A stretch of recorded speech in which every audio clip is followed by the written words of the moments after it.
Welcome to one nation Telugu news. ముందుగా headlines చూద్దాం. తెలంగాణలో 11,000 పోస్టులతో మెగా డిఎస్సి నోటిఫికేషన్ విడుదల. 2,629 ఎస్ఏ, 6,508 ఎస్జీటీ పోస్టుల భర్తీ. గతంలో జారీ చేసిన డిఎస్సి నోటిఫికేషన్ రద్దు.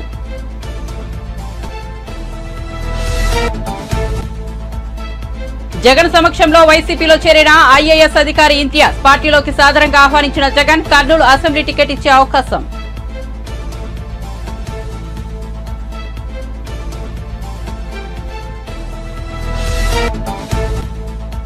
పవన్ కళ్యాణ్ వ్యాఖ్యలకు ఘాటుగా బదిలిచ్చిన మంత్రి రోజా. పార్టీ నిర్మాణం ఏనాడైనా పట్టించుకున్నావా అంటూ ఫైర్. చంద్రబాబుకు ఊడిగం చేస్తున్నావంటూ విమర్శలు.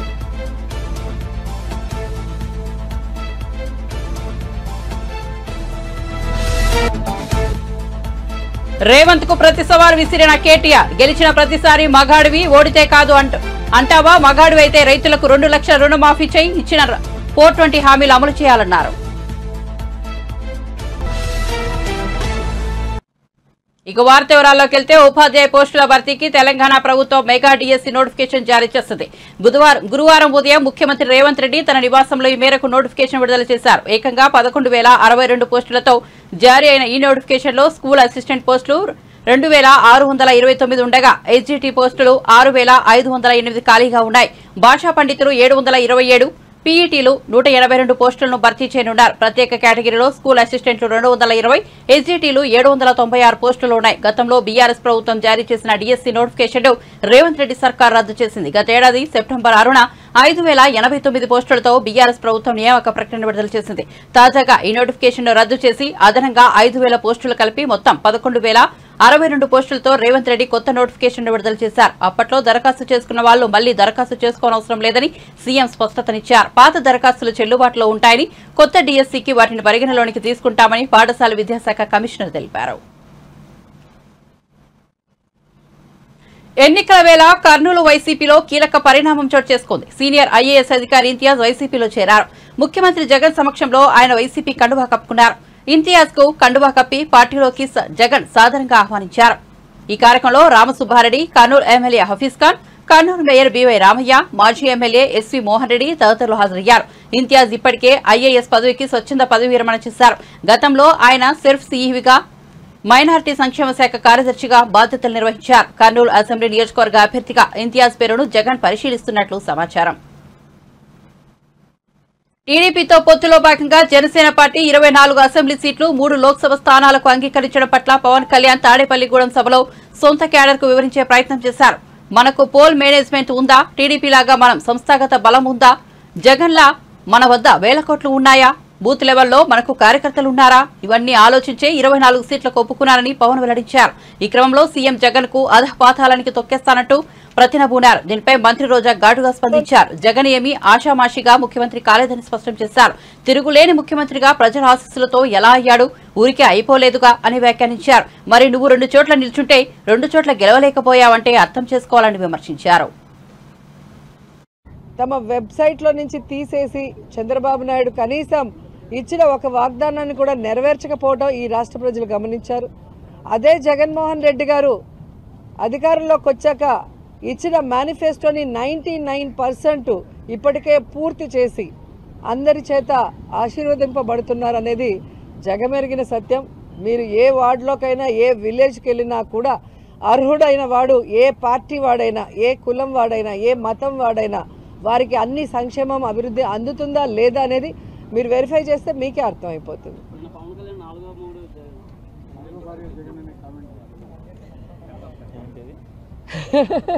పవన్ కళ్యాణ్ ఫ్రస్ట్రేషన్ పీక్స్లోకి వెళ్ళింది అనేది నిన్న సభ చూస్తే అర్థమైంది. ఈరోజు పవన్ కళ్యాణ్ తెలుసుకోవాల్సింది ఆవేశంగా ఊగితేనో, గట్టిగా అరిసి మాట్లాడితే ఓట్లు పడతాయంటే ఆర్ నారాయణమూర్తి గారు ఎప్పుడో ప్రధానమంత్రి అయి ఉండేవారు. సో ఆవేశంగా ఊగామా, అరిచి మాట్లాడామా అనేది కాదు. మనం పార్టీ పెడితే ప్రజలకు ఏం చేయబోతున్నామనేది చెప్పాలి. ఆ అధికారంలో వచ్చే క్రమంలో ప్రతిపక్ష నాయకుడిగా ఏం చేశాము అనేది ఇక్కడ ప్రజలందరూ కూడా గమనిస్తారు. పార్టీ పెట్టి ఎన్నేళ్ళైంది? దాదాపుగా జగన్ గారు పార్టీ పెట్టిన దానికి, పవన్ కళ్యాణ్ పార్టీ పెట్టిన దానికి 1 year తేడా ఉంటుంది అంతే. మరి ఈరోజు జగన్మోహన్ రెడ్డి గారు 151 సీట్లతో తిరుగులేని ముఖ్యమంత్రిగా ప్రజల ఆశీస్సులతో ఎలా అయ్యాడు? ఊరికే అయిపోలేదుగా.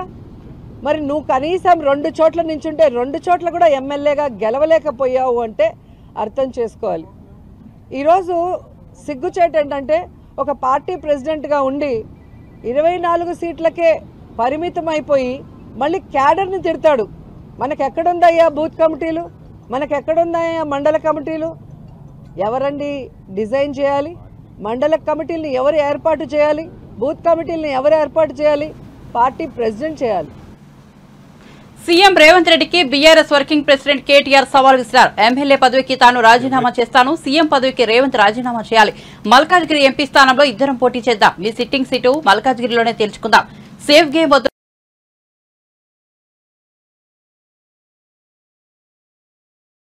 డబ్బులు వేయని నేను కూడా 70 లక్షల రైతుల ఖాతాల్లో డబ్బులు వేయని నేను కూడా అడగవచ్చు. మగాడివి అయితే మహాలక్ష్మి స్టార్ట్ చేయి, 1,67,00,000 మంది ఆడబిడ్డలు ఉన్నారు, నెలకు 2,500 ఇస్తానన్నావు, స్టార్ట్ చేయి, నేను కూడా అడగవచ్చు. కానీ నేను ఇవన్నీ ఏమనట్లేదు. ఒక్క సీట్ అయినా గెలవము అనే మాట మాట్లాడావు కదా. నీకు నిజంగానే దమ్ముంటే రేవంత్ రెడ్డి గారు, నేను సవాల్ చేస్తా ఉన్నా, నేను నా సిరిసిల్ల ఎమ్మెల్యే పదవికి రాజీనామా చేసి వస్తా. నువ్వు నీ ముఖ్యమంత్రి పదవికి, కొడంగల్ ఎమ్మెల్యే పదవికి రాజీనామా చేసిరా. నీ సిట్టింగ్ సీటు మల్కాజ్గిరిలో ఇద్దరం కొట్లాడదాం. ఆ ఒక్క సీట్లోనే తేల్చుకుందాం. ఈ రాష్ట్రం అంతా అతలాకుతలం చేయాల్సిన అవసరం లేదు. ఆ ఒక్క సీట్లోనే నేను వస్తాను మా పార్టీ తరఫున, నీ తరఫున నూరా, నీ కాంగ్రెస్ పార్టీ తరఫున. అక్కడ తప్పకుండా తేల్చుకుందాం. ఎందుకంటే ఒక్క సీటు గెలవను అని మాట్లాడుతున్నాం. మరి నీ మల్కాజ్గిరి పార్లమెంట్ సీట్లో అసలు ఎన్ని ఎమ్మెల్యేలు గెలిచింది కాంగ్రెస్ పార్టీ? గుండు సున్నా. ఎంతమంది కార్పొరేటర్లు గెలిచారు నీ మల్కాజ్గిరి పార్లమెంట్ పరిధిలో? కాబట్టి గెలుపు ఓటములు అనే వాటిని పట్టుకొని దాన్ని ఎక్కువగా ఊహించుకొని తన శక్తి సామర్థ్యాలు తాను ఎక్కువ ఊహించుకొని ఇవాళ మాట్లాడుతున్న రేవంత్ రెడ్డి గారికి నిజంగానే ధైర్యం ఉంటే, నిజంగానే దమ్ము ఉంటే, తెగువ ఉంటే నువ్వురా, కొడంగల్ ఎమ్మెల్యే పదవికి రాజీనామా చేయి, ముఖ్యమంత్రి పదవికి రాజీనామా చేయి. మన మల్కాజ్గిరిలో నీ పార్టీ అభ్యర్థిగా నువ్వురా, నేను కూడా నా ఎమ్మెల్యే పదవికి రాజీనామా చేసి నేను కూడా వస్తాను. అక్కడే తెలుసుకుంటాను. తాడేపల్లిగూడెం సభలో పవన్ కళ్యాణ్ వ్యాఖ్యలపై మాజీ మంత్రి పేర్ని ధ్వజమెత్తారు. కురుక్షేత్ర యుద్ధంలో కర్ణుని రథసారథిగా వ్యవహరించిన శల్యుడితో పవన్ కళ్యాణ్ ను పోల్చారు. పవన్ కళ్యాణ్ తనను తాను వామనుడితో పోల్చుకున్నాడని, కానీ ఆయనను ఎవరితోనైనా పోల్చాలనుకుంటే పురాణాల్లో శల్యుడి పాత్ర ఒకటే సరిపోతుందని వ్యంగ్యం ప్రదర్శించారు. శల్యుడి తరహాలోనే పవన్ పార్టీ నేతలను నిర్వీర్యం చేసేందుకు పూనుకున్నాడని పేర్ని ఆరోపించారు. సభ ఒకటి పెట్టి ఆ సభ పేరు జెండా సభ. జెండా సభ అనే కంటే కూడా దాన్ని జెండాల సభ కదా. ఒక జెండా కాదు కదా సభ, 2 జెండాల సభ అది. 3వ జెండా కోసం ఎదురు చూస్తున్నటువంటి సభ అది. అంటే అయితే ప్రస్తుతం 2 జెండాలు, 3వ జెండా కోసం ఖాళీ కుర్చీ పెట్టినటువంటి సభ. ఆ జెండాల సభలో కేవలం జగన్నామస్మరణ తప్పితే వచ్చాడండి. డబ్బు పొంది మాటిను నేను ముఖ్యమంత్రి అవుతాను, నేను ముఖ్యమంత్రిగా పోటీ చేస్తాను, నువ్వు నిమ్మరసం తీసుకోమని ఏలూరు హాస్పిటల్కి ఫోన్ చేసినటువంటి హరిరామ్ జోగి గారికి బాధ. లేదా మీ పార్టీ మనుషులందరినీ కూడా పంపించి జోలపాట పాడి ముద్రగడ పద్మనాభం గారింటికి అయోధ్య వెళ్ళాక వస్తాను, కాశీ వెళ్ళాక మీ ఇంటికి వస్తాను, కౌరులు చేసింది మీరు కదా. ఏమైనా ఉంటే బాధ ముద్రగడ పద్మనాభం గారికి ఉండాలి, లేదా మీ జెండా మోసే కార్యకర్తలకు ఉండాలి. ఏంట్రా మనోడు ఇంత దిగజారిపోయాడని చెప్పని, లేదా నీకు ఓటేద్దాం అనుకున్నటువంటి మన కాపులకు ఉండాలి బాధ. వైఎస్ఆర్ కాంగ్రెస్ పార్టీకి ఎందుకు బాధ? నువ్వు 24 తీసుకుంటే ఏమి తీసుకోకపోతే ఎవడికి బాధ? వాముడు అంటున్నాడ జగన్మోహన్ రెడ్డి, నాకు జగన్ నాకు 24 సీట్లు తీసుకున్నా అని నేను అనుకుంటున్నావేమో, నేను వామను లాంటోడి పొట్టోడిని అనుకుంటున్నావేమో, బలిచక్రవర్తిని తొక్కినట్టు తొక్కేస్తాడంట. అసలు బలిచక్రవర్తికి వామనుడికి ఏంటి కథ? బలిచక్రవర్తి ఒక రాక్షస రాజు. బలిచక్రవర్తి దగ్గర దానం పొందినోడు ఎవడు? విష్ణుమూర్తి వామనుడి రూపంలో వచ్చినటువంటి దశావతారాల్లో ఒక భాగమైనటువంటి విష్ణుమూర్తి వచ్చి వామనుడి రూపంలో వచ్చి దానం పొంది ఆ 3 దానాల్లో 3వ దానం కింద నెత్తి మీద కాలు పెట్టి పాతాళానికి తొక్కాడు రాక్షస రాజుని. ఇక్కడ దానం పొందింది ఎవరు? 24 సీట్లు దానం పొందింది ఎవరు? ఎవరి దగ్గర ఎవరు పొందారు? ఎవరి దగ్గర ఎవరు పొందారు? 24 సీట్లు దానం పొందిన వామనుడు నువ్వు ఎవరిని తొక్కాలి? ఇప్పుడు నీకు సీట్లు దానం చేసిన చంద్రబాబుని పాతాళానికి తొక్కుతావు ఖాయంగా. రేపు జరగబోయేది అదే. పాతాళానికి తొక్కేస్తా. ఈ సొల్లు గౌరులు ఇవన్నీ కూడా దానం వేసి పాతాళాన్ని తొక్కుతా అంటే ఎవరిని తొక్కుతావు పాతాళానికి?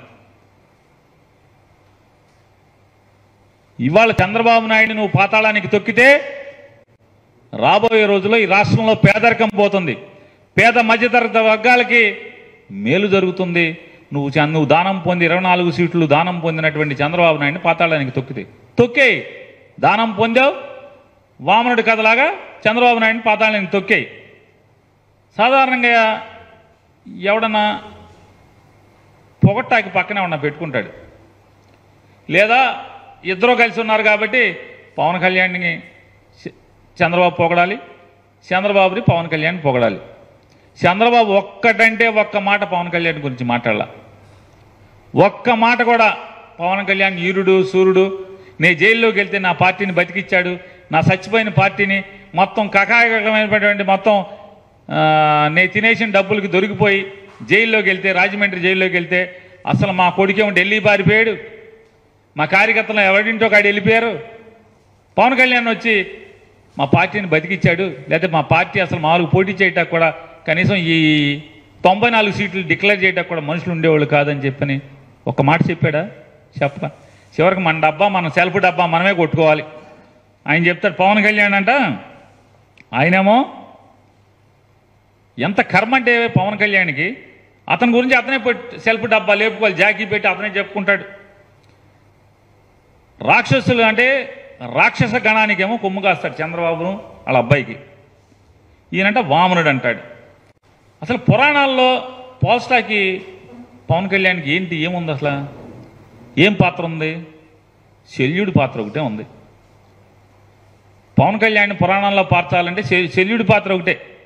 కాపుల్ని ఇతని మీద విపరీతమైనటువంటి, అంటే మాకు కూడా ముఖ్యమంత్రి ఉంటే బాగుంటుంది కదా. పవన్ కళ్యాణ్ చెప్పాడు కదా, ఇన్నాళ్ళు కమ్మోళ్ళు ఆంధ్ర రాష్ట్రాన్ని వెళ్ళారు, రెడ్లు వెళ్ళారు, మన కులాన్ని నుంచి కూడా ఎవడొకడు ముఖ్యమంత్రి అయితే బాగుంటుంది కదా, రాజ్యాధికారం కాపులకు కూడా వస్తే బాగుంటుంది కదా అని కాపులందరూ కూడా ఆశపడి సరే నీకు ఓటేద్దాం అనుకున్నారు, ప్రయత్నం చేస్తారు. మెజార్టీ అంటే చాలామంది కాపులు అనుకుంటున్నాం అనుకో. కానీ ఏం చేస్తున్నావు? వాళ్ళందరినీ జెండా మోసే కార్యకర్తలందరూ కూడా నువ్వు కనపడితే చాలు పాపం మొన్నటిదాకా మధ్య దాకా ఇప్పుడు ఒక సంవత్సరం క్రితం వరకు సీఎం సీఎం సీఎం అని అరుస్తూ ఉండేవాళ్ళు పాపం అమాయకత్వంతో. పవన్ కళ్యాణ్ తరఫున మేము పోటీ చేస్తామని చాలామంది పరిగెట్టుకు వస్తూ ఉండేవాళ్ళు. కాపులు ఎక్కువగా ఉన్న చోట, ఎక్కడైతే కాపులు ఎక్కువగా ఉన్న ఓట్లు ఉన్న చోట అక్కడ ఎవడొకడు మేము పోటీ చేస్తామని చెప్పని. ఏం చెప్తాం మీరు? మనకు బలం లేదురా, బూత్ కమిటీలు లేవురా, గ్రామ కమిటీలు లేవురా, మనం నేను పోటీ చేసి ఓడిపోయామరా, మీరు గెలిపించలేరురా. శల్యుడు ఎట్లా అయితే కర్ణుడికి నీరుగార్చి యుద్ధం చేయకుండా. దివంగత వైఎస్ రాజశేఖర రెడ్డికి జగన్మోహన్ రెడ్డి నిజమైన రాజకీయ వారసుడు కాదని ఎంఆర్బీఎస్ వ్యవస్థాపక అధ్యక్షుడు మందకృష్ణ మాదిగ అన్నారు. సీఎం జగన్ మాట తప్పే వ్యక్తి అని విమర్శించారు. కర్నూలులో దళిత సంఘాల సమావేశంలో మందకృష్ణ పాల్గొన్నారు. ప్రజలకు ఒక మాట ఇస్తే మాటను గుర్తుంచి పెట్టుకొని మాటకే కట్టుబడి ఉండే వ్యక్తి స్వర్గీయ వైఎస్ రాజశేఖర రెడ్డి గారు. కానీ మాట ఇస్తే మాట తప్పే వ్యక్తి ప్రస్తుత ఆంధ్రప్రదేశ్ ముఖ్యమంత్రి జగన్మోహన్ రెడ్డి గారు. రాజశేఖర రెడ్డి గారికి కన్న కొడుకే, కానీ రాజశేఖర రెడ్డి గారికి నిజమైన రాజకీయ వారసుడు కాదని, రాజశేఖర రెడ్డి గారికి జగన్మోహన్ రెడ్డి గారు నిజమైన రాజకీయ వారసుడు కాదని మాత్రం ఆయన ఇచ్చిన మాట తప్పుకోవడం ద్వారా రుజువు అవుతుంది. ఎస్సీ వర్గీకరణకు అనుకూలంగా గతంలో ప్రధానమంత్రికి లేఖ రాసిన జగన్మోహన్ రెడ్డి గారు కేంద్ర న్యాయశాఖ మంత్రికి వినతిపత్రం ఇవ్వడానికి మాతో సంతకం పెట్టి వచ్చిన జగన్మోహన్ రెడ్డి గారు వైఎస్ఆర్సీపీ ప్లీనర్ సమావేశంలో తండ్రి సమాధి సాక్షిగా ఇడుపులపాయలో తీర్మానం చేసిన జగన్మోహన్ రెడ్డి గారు కనీసం కలుస్తామని అంటే అపాయింట్మెంట్ కూడా మాకు ఇవ్వలే. వర్గీకరణ విషయంలో మౌనం వీడలే. సుప్రీంకోర్టులో 7 జడ్జీల ముందు వర్గీకరణ విచారణ జరిగే సమయంలో ఒక లాయర్ను పెట్టమని ప్రయత్నం చేస్తే ఒక లాయర్ను పెట్టలే. దీన్ని బట్టి చూస్తే రాజశేఖర్ గారే ఇచ్చిన మాట నిలబెట్టుకోవడానికి ప్రయత్నం చేశాడు, కానీ జగన్మోహన్ గారు మాదిగలకు ఇచ్చిన మాట నిలబెట్టుకోవడం పక్కకు పెట్టి వర్గీకరణ వ్యతిరేక శక్తులతో చేతులు కలిపిండనే విషయం స్పష్టంగా రుజువు అవుతోంది. ఎంఆర్పిఎస్ వర్గీకరణ సాధించడం కోసం 3 దశాబ్దాలుగా ఉద్యమం చేస్తున్నది. ఎస్సీ వర్గీకరణకు అండగా ఉంటే మేము చంద్రబాబుకు గతంలో అండగా ఉన్నాం. ఎస్సీ వర్గీకరణకు అండగా ఉంటే రాజశేఖర్ గారికి అండగా నిలబడ్డాం. ఎస్సీ వర్గీకరణకు అనుకూలంగా ముందుకొచ్చిన రోజుల్లో జగన్మోహన్ రెడ్డి గారి ఇబ్బందులు ఉన్నప్పుడు కూడా మేము సహకరించాం. కానీ జగన్మోహన్ రెడ్డి గారికి మాట మీద నిలబడే రకం కాదని, జగన్మోహన్ రెడ్డి గారే కృతజ్ఞత లేనోడు అనే విషయం కూడా స్పష్టంగా రుజువు అవుతుంది. ఈ నేపథ్యంలో ఎస్సీ వర్గీకరణకు అనుకూలమైన శక్తులకు మాత్రమే మా మద్దతు, మా అండదండలు ఉంటాయి. ఎస్సీ వర్గీకరణ నిర్లక్ష్యం చేసే వాళ్లకు, ఎస్సీ వర్గీకరణ వ్యతిరేకించే శక్తులను ప్రోత్సహించే వాళ్లకు ఎట్టి పరిస్థితుల్లో మేము వ్యతిరేకంగా నిలబడతామనే విషయం కూడా స్పష్టం చేస్తూ రాబోయే ఎన్నికల్లో ఖచ్చితంగా వర్గీకరణ వ్యతిరేక శక్తులకు తగిన రాజకీయ బుద్ధి చెప్పడం కోసమే ఆంధ్రప్రదేశ్లో కూడా క్షేత్రస్థాయిలో కూడా నేను ప్రజా పోరాటం చేయడానికి, రాజకీయ పోరాటం చేయడానికి క్షేత్రస్థాయిలో కూడా తిరుగుతాననే విషయం కూడా మేము స్పష్టం చేస్తున్నాం. 5 ఏళ్లుగా దోపిడీ పాలన సాగించిన వైఎస్ఆర్సీపీ ప్రభుత్వం ఈసారి ఎన్నికల్లో దొంగ ఓట్లనే నమ్ముకుందని బీజేపీ ఏపీ అధ్యక్షురాలు పురంధేశ్వరి ఆరోపించారు. తిరుపతి లోక్సభ ఉప ఎన్నికల వేళ వైఎస్ఆర్సీపీ చేసిన అక్రమాలే ఇందుకు నిదర్శనమన్నారు. కేంద్రం నిధులిస్తుంటే తామే అన్ని చేస్తున్నామని వైఎస్ఆర్సీపీ సర్కార్ గొప్పలు చెబుతోందని విమర్శించారు. ఏదైనా అభివృద్ధి జరుగుతున్నది అంటే అది కేవలం కేంద్ర ప్రభుత్వం అందించినటువంటి సహాయం మాధ్యమంగానే. ఏ కార్యక్రమం చూసుకున్నా కూడా సింహభాగం ఇవాళ కేంద్ర ప్రభుత్వం తన సహకారాన్ని అందిస్తున్నటువంటి సందర్భంలోనే ఇక్కడ ఒక రకంగా మనం అభివృద్ధి చూసినా, సంక్షేమాన్ని చూసినా అందరికీ తెలుసు. అనేక కార్యక్రమాలు ఏదైతే కేంద్ర ప్రభుత్వం ప్రవేశపెట్టిందో మనం గనక ఆ రాష్ట్రం అధికారంలో లేకపోయినట్లయితే ఆ రాష్ట్ర ప్రభుత్వాలు వారి స్టిక్కర్లు అంటించుకుంటూ ఇవి మావేనని చెప్పి ప్రాచుర్యం కూడా చేసుకోవడం జరుగుతూ ఉంటుంది. కనుక ప్రజల్లో ఏమిటంటే కేంద్రంలో మీరు అధికారంలో ఉన్నారు, కానీ ఏ రకమైనటువంటి సహకారం మాకు రాష్ట్రానికి అందించడం లేదు, మొత్తం అంతా కూడా రాష్ట్ర ప్రభుత్వమే చేస్తున్నది, అంత భారం రాష్ట్ర ప్రభుత్వం మోస్తుంది అనేటువంటి ఒక అపోహ ప్రజల్లో ఖచ్చితంగా అది కూడా. అవినీతి పెచ్చుమీరిపోయింది. ఆ అవినీతి భారం ఇవాళ ప్రజల మీద పడుతున్నది. మనందరికీ తెలుసు కరెంటు విద్యుత్ ఛార్జీలు ఏ విధంగా పెంచారో, మరి చెత్త మీద పన్నులు ఏ రకంగా వేశారో, ప్రజలకి మరి గ్రామీణ ప్రాంతాల్లో ఇస్తే అసలు రోడ్ల పరిస్థితి ఎంత అధ్వాన్నంగా ఉన్నదో మనందరికీ తెలియనటువంటి విషయం కాదు. కేంద్రం ఇవాళ 22 లక్షల ఇళ్ళు రాష్ట్రానికి ఇస్తే అక్కడ టిడ్కో ఇళ్ళు అంతకుముందు ఉన్నటువంటి ప్రభుత్వం కట్టినటువంటి 3 లక్షల టిడ్కో ఇళ్ళు కూడా పంచలేనటువంటి పరిస్థితిలో ఇవాళ ఈ రాష్ట్ర ప్రభుత్వం ఉంది, ప్రస్తుత అధికారంలో ఉన్నటువంటి వైఎస్ఆర్సీపీ ప్రభుత్వం. అంటే ఏ రకంగా పేదల జీవితాలతో ఆడుకుంటున్నారో మనం ఇక్కడ గమనించాలి. కనుక శుద్ధమైనటువంటి త్రాగునీరు ప్రజలకు అందించి వారి ఆరోగ్యాన్ని కాపాడాలి అని జల్ జీవన్ మిషన్ అని చెప్పి చాలా ప్రతిష్టాత్మకంగా కేంద్ర ప్రభుత్వం తీసుకుని వచ్చి వేలాది కోట్ల రూపాయలు రాష్ట్ర ప్రభుత్వానికి ఇస్తే ఎన్ని ఇళ్లకి మీరు కుళాయి కనెక్షన్లు ఇచ్చారు ఇవాళ? ఎందుకంటే పైనుండి కేంద్రం పేదల యొక్క సంక్షేమాన్ని ఆకాంక్షిస్తూ ఇస్తున్నారు, ఇక్కడ మేము సంక్షేమం ప్రజలకు అందిస్తున్నాము అని చెప్పి చెబుతూ వారి జోబు నుండి ఏదో డబ్బు ఖర్చు పెడుతున్నట్టుగా వాళ్ళ ప్రభుత్వం ఇక్కడ మాట్లాడుతుంది. కానీ నిజమైన సంక్షేమం అనేది అందివ్వకుండా ఓటు బ్యాంకును మాత్రమే పదిలపరచుకోవడానికి ఇక్కడ ఏ రకంగా ఉచితాల మాధ్యమంగా ఒక ప్రక్రియ జరుగుతుందో మనం అందరం కూడా ఇక్కడ అర్థం చేసుకోవాల్సినటువంటి అవసరం చాలా ఉన్నది. కేంద్ర ప్రభుత్వం ఇవాళ దేశంలో 80 కోట్ల పేదలకి ఉచితంగా ఇవాళ బియ్యం ఇస్తున్నారు, కానీ అక్కడ అది ఓటు బ్యాంకుగా పరిగణించలేదు. ఫలానా కులంలో మహిళలు ఉంటే వాళ్ళకి 15,000 ఇస్తారు, ఫలానా కులం వాళ్ళైతే నేను 10,000 ఇస్తాను, ఆటో డ్రైవర్కి నేను 10,000 ఆటో డ్రైవర్కి ఇస్తున్నారు, కానీ పాపం గతుకులమయంగా ఉన్న రోడ్ల మీద ఆటోని నడుపుతూ ఎంత పెట్రోల్ భారం అండి అతనికి. ఆ ఆటో పాడైపోతూ అతనికి ఆ బాగు చేయించుకునేటువంటి భారం కూడా ఇవాళ ఆటో డ్రైవర్ మీదే.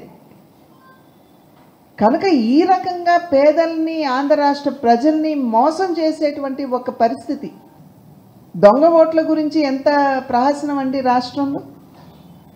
ఎపిక్ కార్డ్స్ ఇక్కడ ఉన్నటువంటి అధికారులతోటి కుమ్మక్కయ్యి ఎపిక్ కార్డ్స్కి సంబంధించి ఆ పాస్వర్డ్, ఆ యూజర్ నేమ్ తీసుకుని ఓటర్ లిస్ట్ డౌన్లోడ్ చేసుకుని ఏ బూతుల్లో ఎవరు ఉండరు ఎన్నికల సమయానికి, చనిపోయిన వాళ్ళు ఎంతమంది, లేకపోతే విదేశాల్లో ఉన్న వాళ్ళు ఎంతమంది, లేదా ఇతర రాష్ట్రాల్లోనూ ఇతర ప్రాంతాల్లోనూ ఉండి ఓటు వేయడానికి రానటువంటి వారెవరు, ఒక్క తిరుపతి నియోజకవర్గంలో, అసెంబ్లీ నియోజకవర్గంలో 35,000 ఫేక్ ఓటర్ కార్డ్స్ తయారు చేశారంటే అసలు ఇంతకంటే అన్యాయం ఉంటుందా? కాళేశ్వరం ప్రాజెక్టులో 1,00,000 కోట్ల రూపాయల అవినీతి జరిగిందని కాంగ్రెస్ నేతలు ఆరోపిస్తున్నారని, ఎక్కడ అవినీతి జరిగిందో ఆధారాలు చూపించాలని మాజీ ఎమ్మెల్సీ కర్నే ప్రభాకర్ అన్నారు. గురువారం మీడియాతో మాట్లాడుతూ మేడిగడ్డ ప్రాజెక్టు ఉపయోగం ఏంటో చూపిస్తామన్నారు. కాళేశ్వరం అంటే ఒక్క మేడిగడ్డ మాత్రమే కాదన్నారు. గత ప్రభుత్వం చేసిన అభివృద్ధి ఆనవాళ్లు కూడా లేకుండా చేస్తామని మంత్రులు అంటున్నారని మండిపడ్డారు. హైదరాబాద్ నడిబొడ్డున కట్టిన సచివాలయం, అంబేద్కర్ విగ్రహాన్ని కూల్చివేస్తారా అని ప్రశ్నించారు. కాంగ్రెస్ ప్రభుత్వం అభివృద్ధి యాత్రలు చేయాల్సింది పోయి తమకు పోటీగా యాత్రలు చేస్తున్నారని కర్నే ప్రభాకర్ విమర్శలు గుప్పించారు. మేము ఎక్కడికి వెళ్తున్నాం, ఎవరెవరం వెళ్తున్నాం అనేటువంటి మాటని రాష్ట్ర డీజీపీ గారు కూడా వారి దృష్టిలో పెట్టడం జరిగింది. ముఖ్యంగా మా ఉద్దేశం ఇవాళ ఈ రాష్ట్రంలో ప్రాజెక్టులని ఏ విధంగా నిర్వీర్యం చేయాలనేటువంటి ఆలోచన కాంగ్రెస్ పార్టీకి ఉన్నదో చెప్పేటువంటి ఒక బాధ్యత కలిగినటువంటి ప్రతిపక్షంగా ఈ రాష్ట్రంలో ప్రజలకు మేలు జరగాలి కాబట్టి ప్రభుత్వం చేసేటువంటి ప్రతి కుట్రని తిప్పికొడుతూ ప్రజలకు లాభం జరగాలనేటువంటి ఉద్దేశంతో ఏర్పాటు చేసుకున్నటువంటి కార్యక్రమం. మరి ఇటువంటి సందర్భంలో ఈ రాష్ట్ర మంత్రివర్గ సభ్యులు కావచ్చు, రాష్ట్ర ముఖ్యమంత్రి గారు కావచ్చు, వాళ్ళకు తోచిన విధంగా మాట్లాడడం, తలో మాట మాట్లాడడం, ఏది నోటికి వస్తే అది మాట్లాడడం. గతంలో అనేక సందర్భాల్లో ఈ రాష్ట్ర ముఖ్యమంత్రి రేవంత్ రెడ్డి గారు తెలంగాణలో 10 సంవత్సరాలు కేసీఆర్ గారి నాయకత్వంలో జరిగినటువంటి అభివృద్ధిని, జరిగినటువంటి నిర్మాణాలని ఆనవాళ్లు లేకుండా చేస్తామని చెప్పేసి ఏ మాట అయితే చెప్పిండో దాంట్లో భాగంగానే ఇవాళ కాళేశ్వరానికి సంబంధించినటువంటి మేడిగడ్డ ప్రాజెక్టుని నిర్వీర్యం చేసి తద్వారా తెలంగాణ ప్రజల కోరిక అయినటువంటి సస్యశ్యామలంగా మారాల్సినటువంటి తెలంగాణని ఎండబెట్టే కుట్రలో భాగమే కాంగ్రెస్ పార్టీ చేస్తుందని చెప్పడానికి నిల్వెత్తు నిదర్శనం నిన్నటికి నిన్న ఉత్తమ్ కుమార్ రెడ్డి గారి మాటలు కూడా. ఒకవైపు ముఖ్యమంత్రి ఒక మాట మాట్లాడతాడు, మంత్రులు మరొక మాట మాట్లాడతారు, తలా ఒక మాట మాట్లాడుతున్నటువంటి వాళ్ళు దీంట్లో అవినీతి జరిగింది అనేటువంటి మాట పదే పదే మాట్లాడుతూ ఉన్నారు. నిజానికి అనేక సందర్భాల్లో వాళ్ళు ప్రభుత్వానికి రాకముందు వాళ్ళు చెప్పినటువంటి మాట 1,00,000 కోట్ల అవినీతి అని, 1,00,000 కోట్ల అవినీతి అని పదే పదే చెప్పినటువంటి వాళ్ళు కాగు నివేదికల 94,000 కోట్ల అవినీతి అని ఉంటుంది. మంత్రులు చెప్పినటువంటి దాంట్లో 97 కోట్ల అవినీతి అని చెప్పి 97 కోట్ల రూపాయల ఖర్చు అని చెప్పేసి చెప్పడం జరిగింది. ఇంకొక మంత్రి ఏమో 89,000 కోట్లు.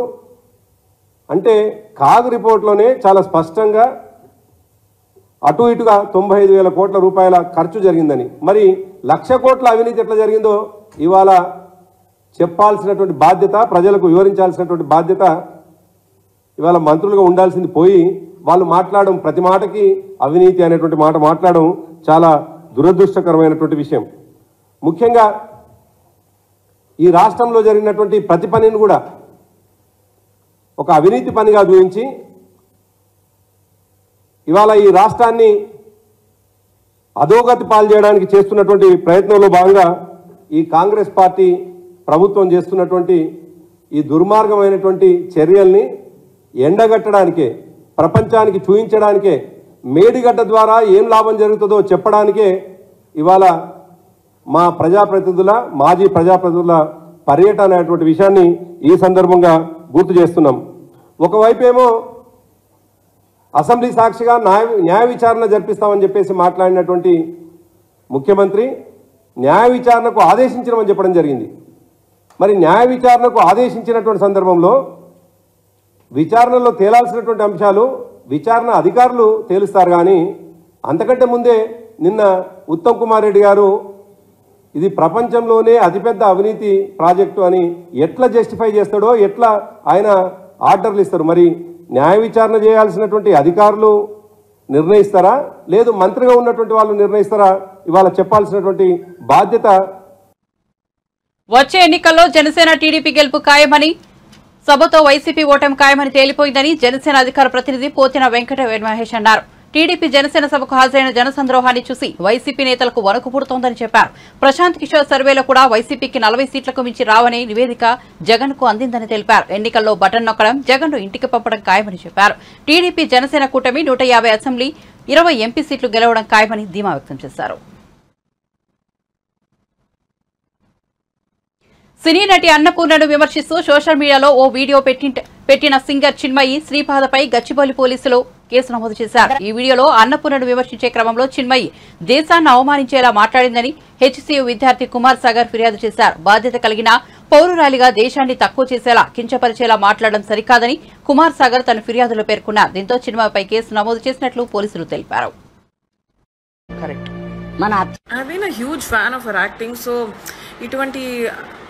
ఐడియాస్, ఒపీనియన్స్ ఇస్తుంటే it makes me little heart broken. అయ్యో, మనకి ఫేవరెట్ అనుకుంటున్నటువంటి ఆర్టిస్ట్ ఇలా మాట్లాడుతుంటే when they have problematic ideas, that dichotomy as to what do we do.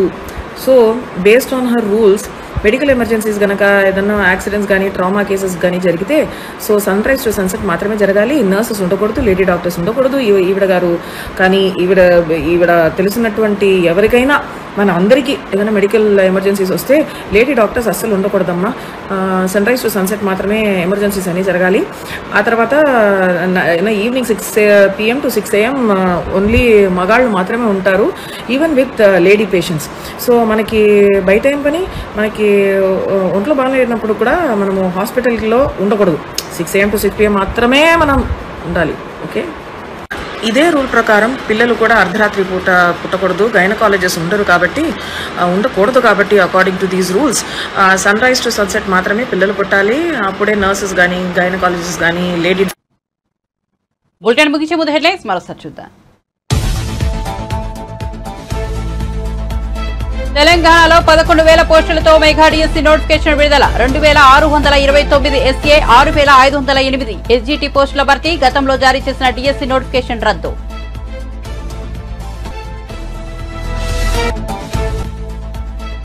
Jagan సమక్షంలో వైసీపీలో చేరిన ఐఏఎస్ అధికారి ఇంతియాజ్, పార్టీలోకి సాధారణంగా ఆహ్వానించిన జగన్. కర్నూలు అసెంబ్లీ టికెట్ ఇచ్చే అవకాశం.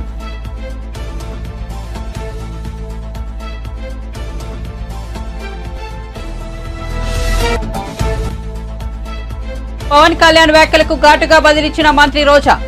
పార్టీ నిర్మాణం ఏనాడైనా పట్టించుకున్నావా అంటూ ఫైర్. చంద్రబాబుకు ఊడిగం చేస్తున్నావంటూ విమర్శలు.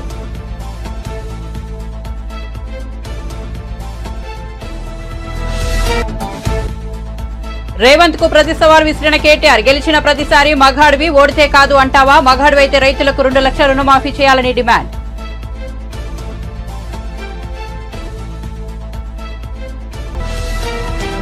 మరిన్ని అప్డేట్స్ కోసం చూస్తూనే ఉండండి వన్ నేషన్ తెలుగు న్యూస్.